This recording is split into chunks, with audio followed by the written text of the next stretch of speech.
सार बचन राधा स्वामी वार्तिक भाग दूसरा। वचन 175।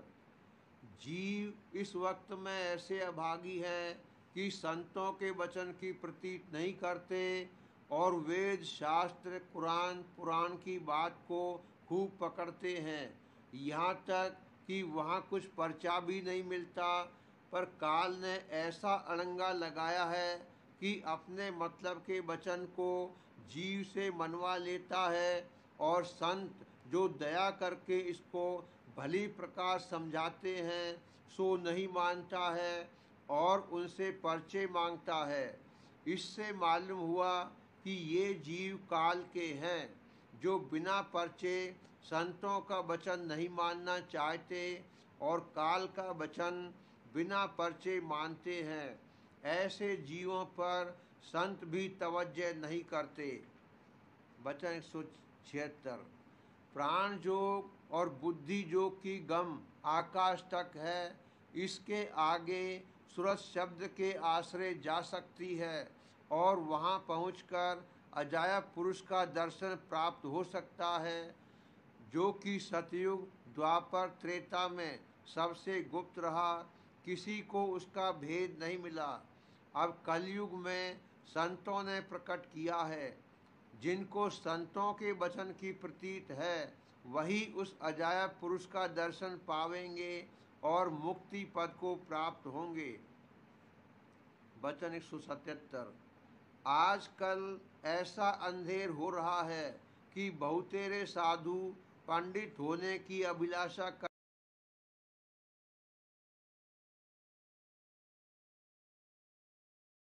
हैं। उनको मुनासिब था कि जब साध हुए थे तो सदगुरु पूरे का खोज करके उनकी सेवा और सत्संग और कुछ अंतर्मुख अभ्यास यानी साधना करते, जिससे साध बन जाते और अपने निज स्थान को पाते, न कि विद्या पढ़ने में अपने जन्म को गंवाया।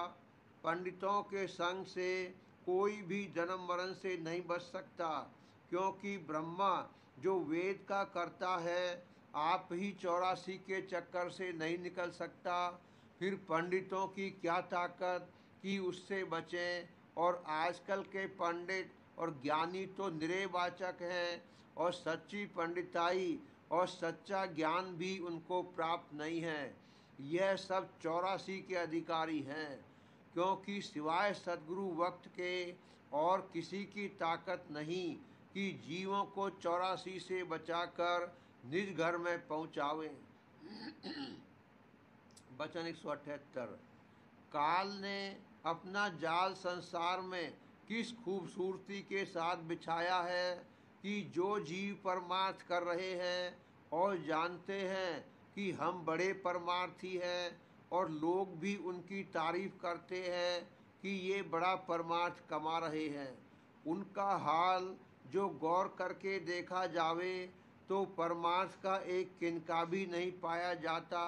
यानी तीर्थ व्रत और जप और मूर्त पूजा में मेहनत कर रहे हैं और नेम आचार बहुत भांति करते हैं, इससे सिवाय अहंकार के और कुछ नहीं प्राप्त होता।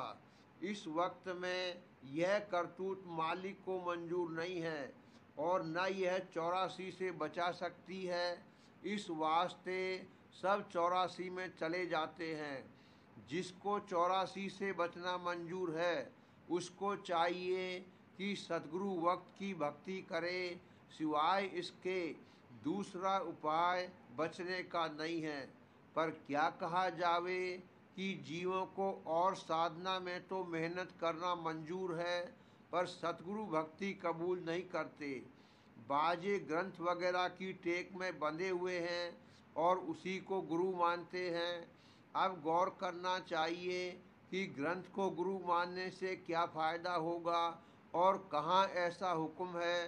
ग्रंथ तो जड़ है, उसकी कोई सेवा नहीं हो सकती है, फिर क्या गुरु भक्ति ऐसे जीवों से बनावेगी। ग्रंथ की भक्ति यह है कि जो उसमें वचन लिखा है उस पर अमल करे, यानी उसमें जो लिखा है कि सतगुरु का खोज करके उनकी सेवा करे और शरण लेवे, इस वचन को माने। और जब यह वचन न माना गया तो ग्रंथ की टेक झूठी है। इनका भी वही हाल समझना चाहिए जो कि मूर्त पूजा वालों का है। पर सबब इस गलती का यह है कि जीवों को कोई सच्चा समझाने वाला नहीं मिलता। इस सबब से सब भ्रम और भूल में पड़े हैं, और जो गुरु उनको मिलते हैं वह आप कभी चेले नहीं हुए और जीवों को भटकाते और भरमाते हैं। क्या पंडित, क्या भेक, सबका यही हाल है। इनमें कोई भी सतगुरु और सतगुरु भक्ति की महिमा को नहीं जानता। किताब और पोथी और पुरानी रस्म और लीक में आप भी बंधे हैं और उन्हीं में जीवों को भी बांधते चले जाते हैं। सतगुरु भक्ति का उपदेश कि जिससे जीव का छुटकारा होवे और निज घर अपना मिले, कोई नहीं करता। यह उपदेश सिर्फ संत यानी आप सत्य पुरुष जब संसार में प्रकट होते हैं करते हैं, क्योंकि यह सबसे उत्तम मार्ग है और जल्दी से जीव का उद्धार इसमें होता है। पर इस उपदेश को वह जीव जो संस्कारी हैं मानेंगे और सद्गुरु का खोज भी वही करेंगे। और जो लोग कि ऊपरी खेल और चमत्कार में राजी होते हैं, उनसे सद्गुरु भक्ति की कमाई जिसमें तन मन और धन पर चोट पड़ती है नहीं बनेगी। और उत्तम संस्कारी वही हैं जो सद्गुरु और नाम की मुख्यता करें।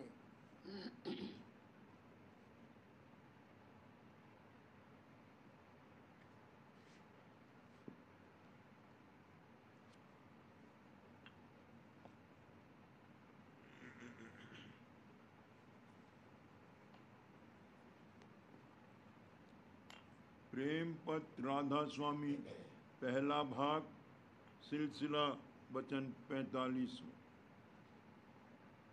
फिर दुनिया के कामों और उनकी चाहों और ख्यालों में तवज्जो करना स्वार्थ कहलाता है और इसका फल देह के संग दुख सुख भोगना और बारंबार जन्म मरण की तकलीफ उठाना है।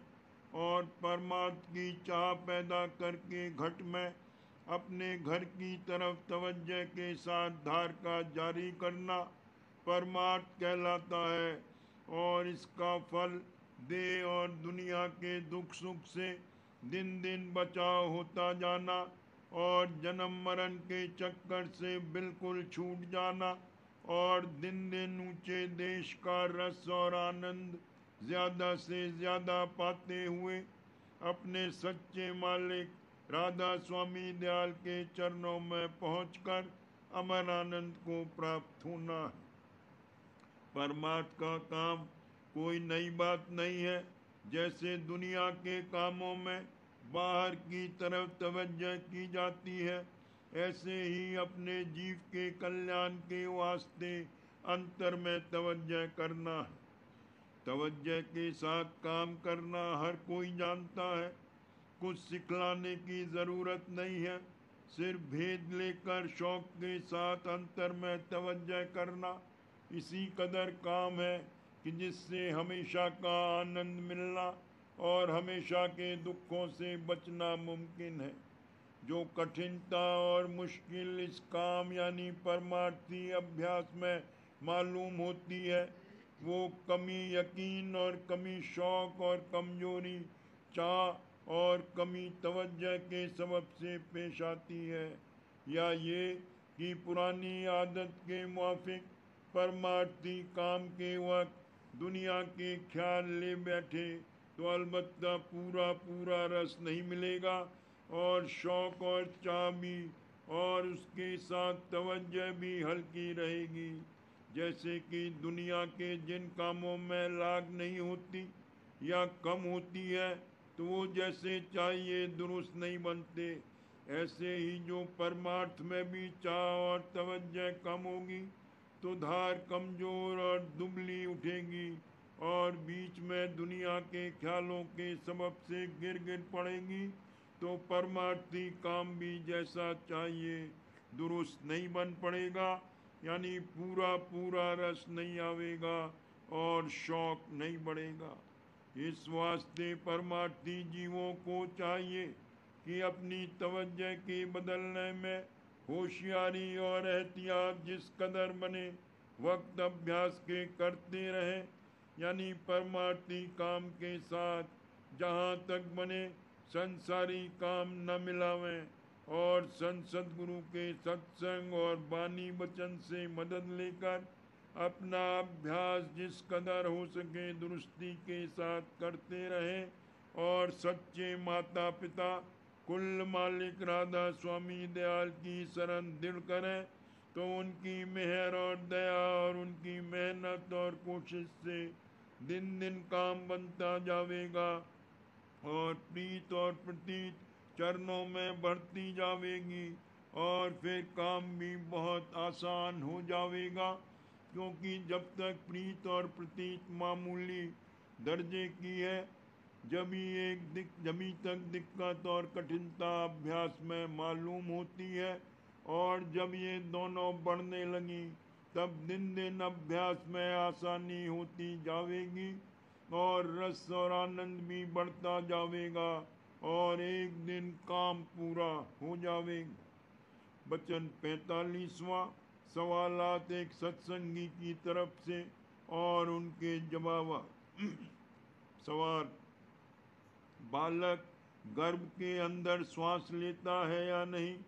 जो लेता है तो कैसे उसकी गुजरान होती है, और जो नहीं लेता है तो कहाँ और किस हालत में रहता है?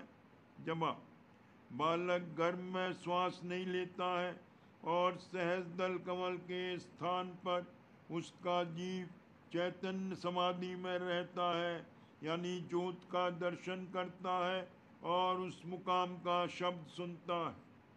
सवाल: बाजे कहते हैं कि 8वें महीने में बालक को गर्भ में भूख और प्यास लगती है और गले का अर्क उसे खाने को मिलता है। जो ऐसा होता है तो मल भी पैदा होता होगा, ये बात सही है या क्या? जवाब: जब बालक का शरीर गर्भ में बनता जाता है तो उसका मसाला माता का खून है, और जब उसकी देह पूरी बन जाती है तब उसको माता की ग़िज़ा या आहार का खुलासा जो अर्क रूप होता है उसकी देह के बढ़ाव और पुष्ट करने के वास्ते उस नल के रास्ते जो नाभ से लगा होता है मैदे में पहुंचता है। इस अर्क के हजम करने में मल बहुत खफीफ पैदा होता है और वो उस नाल में जो मैदे से गुदा चक्र तक आई है जमा होता जाता है, बल्कि वक्त पैदा होने बालक के दाई थोड़ा मल उंगली से निकाल देती। सवाल: कोई कहते हैं कि बालक को गर्भ में पिछले जन्मों की याद रहती है, लेकिन पैदा होने के वक्त वो याद भूल जाती है। ये बात किस कदर सही है और भूल क्यों कर होती है? जवाब: जो कि बालक के जीव की बैठक गर्भ में सहस्रदल कमल के मुकाम पर होती है, वहाँ उसको सब जन्मों का हाल आईने के मुआफिक रोशन नजर आता है, और उस वक्त वो पक्का इरादा करता है कि सिवाय मालिक के चरणों की भक्ति के दूसरा काम नहीं करूँगा।